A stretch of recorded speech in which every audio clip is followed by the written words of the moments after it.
What's up guys, welcome back to another video. In today's video I will be showing you guys how to write a letter of invitation for a Canada visitor visa. So if you are interested in this video, please stick around. Get your pen, your paper, your pencil, your crayons, your marker, your iPad, your notebook, whatever it is, get it ready to make some notes. While you're doing that, please do not forget to hit the like button. Drop your comments. Subscribe to the channel if you are new. Share this video with somebody who can benefit from it, and turn your post notification bell on so you do not miss other important videos like this one.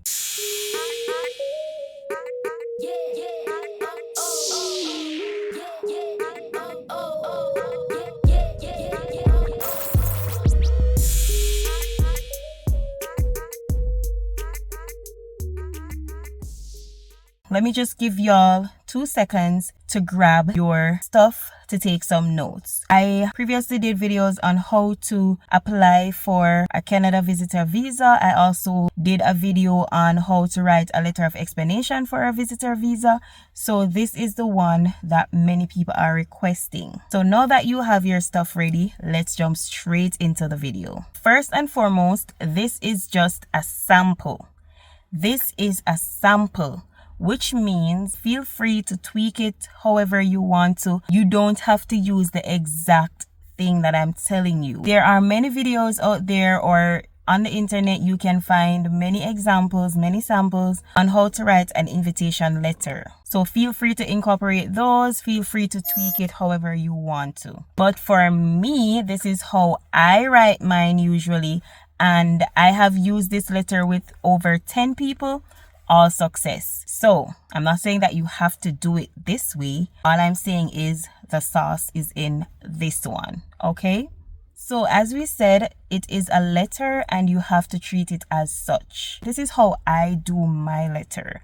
You can start it however you were taught, or if you're a letter expert, feel free to just do it your way. But as a non-letter expert, this is how I start mine. But just bear in mind that it's a letter, so there should be some formality to it. Let me come on this side because I'm going to try and put it on the screen while I speak. So because it's a letter, the first thing you want to write is the address, comma, province. So if you are in Calgary, for example, you put Calgary, Alberta. If you are in Saskatoon, Saskatoon, comma, Saskatchewan, Regina, comma, Saskatchewan. That's one way you can write the address. You don't have to put the full thing to say 123 da da da da da da da da da da. Good? Okay.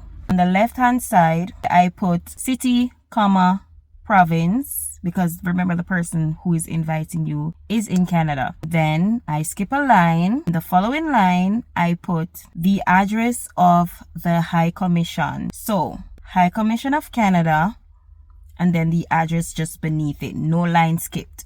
Beneath that, I skip a line and then I put the date, and that is pretty straightforward. So that's just our very top part of the letter. I don't know what they call it. It's been a while since I've done letter writing in school, so I don't know the term for that top part.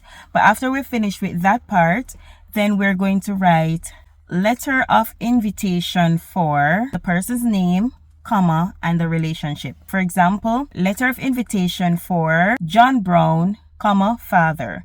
Letter of invitation for Jane Brown, comma, mother. Letter of invitation for Lisa Brown, comma, cousin. Letter of invitation for Jimmy Brown, comma, friend.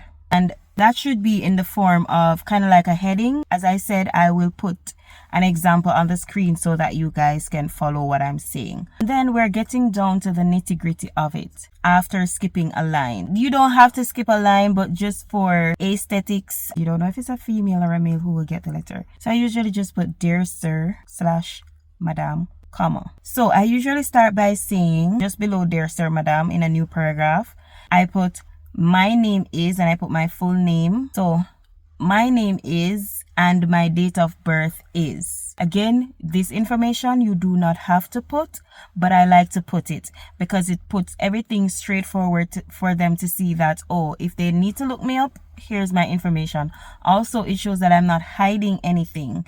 And you know, you kind of give them a little about your status in Canada. I would put something like, I'm a student at so and so and so, because students can indeed invite people to come and to get visa.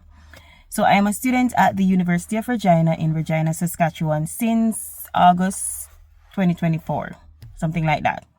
Or I am a permanent resident of Canada. If you want to put since, it's up to you. Or you can put, I am a temporary worker in Canada since so and so and so. And then you give a little about your work. So I currently work with the Regina Health Authorities since January 2025. Or if you're a student, you may not have any work history.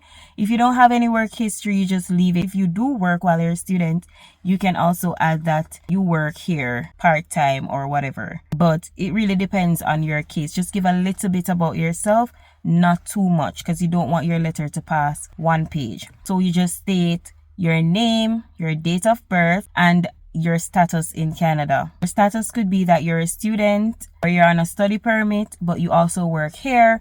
Or it could just be that you're on a study permit, full stop.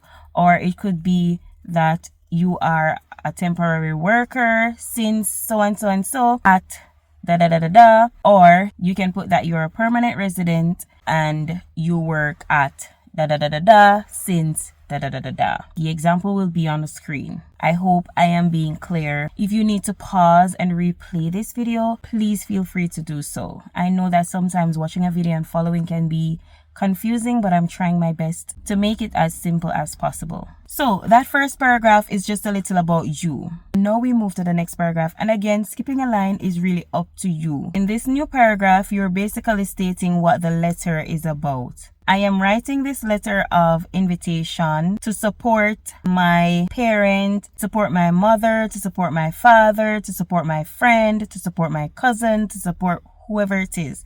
And then you give a little about the person that you are inviting. In this paragraph, for example, I am writing this letter to support my friend. Mr. John Brown was born in Kingston, Jamaica on January 10, 1950. Mr. John Brown or Mr. Brown or John works at Kingston Public Hospital, or Mr. John Brown is a student at X place. Letter of invitation is kinda strengthening the letter of explanation that the person would have written. In their letter of explanation, they would have put that they are a student, or they would have put that they work here. So you kind of reiterating whatever it is that is written in that letter. Then you put their telephone number, just those simple information. So you write what the letter is about, basically to state that you are inviting this person. Who is this person? You put their name. You can, if you don't want to, you don't have to, but I usually put their date of birth, and I put where they live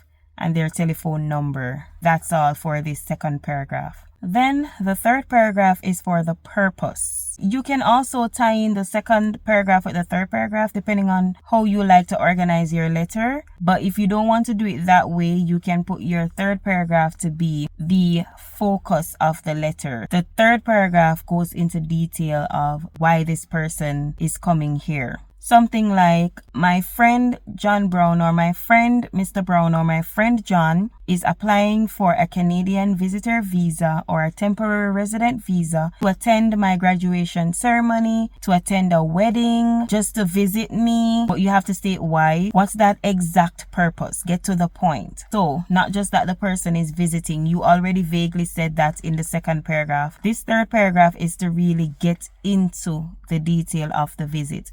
They can come to visit you, but why are they visiting you? Is it that they have never seen you in 5 years? Is it that since you have migrated, you have never seen this person? Is it that they're coming to provide you with some help? Just specify why this person is coming to see you. You don't have a reason? Google is there. Find a reason, but you need to put a reason why this person is coming to see you. Then the final paragraph will state the arrangement of things. who will take care of this person financially. How long is this person staying? Where will this person stay? All of those details you have to put in this final paragraph. So something like, my friend will be staying with me at, and you be specific with your address right here, 123 White Avenue, Regina, Saskatchewan, Canada, whatever the postal code is. You also have to state the financial rearrangement. Will you be paying for this person? What specifically will you be paying for? Or will this person be able to support themselves financially? Or what aspect will you take care of? So something like, Mr. Brown will be responsible for funding his trip. However, I will assist with accommodation. Or if you want to say, I will assist with accommodation and food. Or I will be helping this person with transportation, meaning the airfare. Or if you are supporting the whole trip, you state that as well. Depending on what you write in the letter, you will provide supporting documents, which I'll talk about later on. Let's keep it simple. The person will be staying with you at your home address, which you spell out your exact home address. From X time to Y time. John Brown will be responsible for funding his trip. I will be providing accommodation. For his trip, Mr. Brown has approximately 2,000 Canadian dollars, as proven by the supported bank statement. So, as you can see there, the person is taking care of the trip himself. Now, in this scenario that I'm about to give, you will be helping this person. So, Mr. Brown will be staying at my home address. Spell out your address again. For this trip, I will be providing accommodation and food. I will also be assisting with airfare and transportation. If the person has money, you put Mr. Brown has approximately 500 Canadian dollars as shown on the attached bank statement. I have also attached a copy of my bank statement to support his application. In the first example, he is taking care of the majority of things. Obviously, he's staying with you, so you're providing accommodation. In the second example, you, the person who is inviting, will take care of the majority of things. But I would recommend that the person still has some amount of money. So it does show that they have, but probably just not enough, or probably you are still just doing this as a gesture. Just don't make it look too bad unless it's a minor. You know, minors don't work. And then you basically proceed to close your letter by stating that if they have further questions, do not hesitate to reach you at, and you put your phone number and your email address. And then you thank them. So thank you for your time. Just out of formality, thank you for this application, or whatever it is. You just thank them at the end of the letter. And then for the closure of the letter, you can just put sincerely and your full name. Just beneath that, you put a line for your signature. If you have those applications that you can use e-signature like Adobe, you save it in Adobe, and there's an option to sign. You'll be able to attach your e-signature. There are other apps that you can use, but I'm just mentioning that one because that's the one that I use. And then that's it. You just give it to the person you're inviting, but don't forget to attach the documents that you will need for the application. Depending on what you wrote in the letter, if you put that you're a student here, your study permit and your study visa. If you're a worker, your work permit, your work visa. If you are a PR, your PR card. If you put your work situation, you can attach either a job letter, or you can attach your pay stub, or anything to show to prove that you are working. Also, if this person is your family member, provide proof of relationship. If you're married, you can let the person upload a copy of your marriage certificate. If this is your family member, your cousin, your aunt, your sister, your brother, your parents, you upload a birth certificate showing the person's name just to prove the relationship. If you don't have any of that, then what you could do is write a letter stating that you don't have anything to prove the relationship. Get a JP to stamp that this is, or to certify that this is indeed true. And then you can attach photos of both of you to really show that you know the person. Probably some throwback photos. So that's just basically it. If you have any questions, please leave them in the comment section. If there's another way that you write your letter, if I'm leaving out anything useful, you can mention it in the comment section so that another person can benefit from the information. And please guys, don't forget to like this video. I thank you so much for watching. Please subscribe if you are new. We are on the road to 5K. Turn your post notification bell on so you get notified whenever I post. Until my next upload, bye.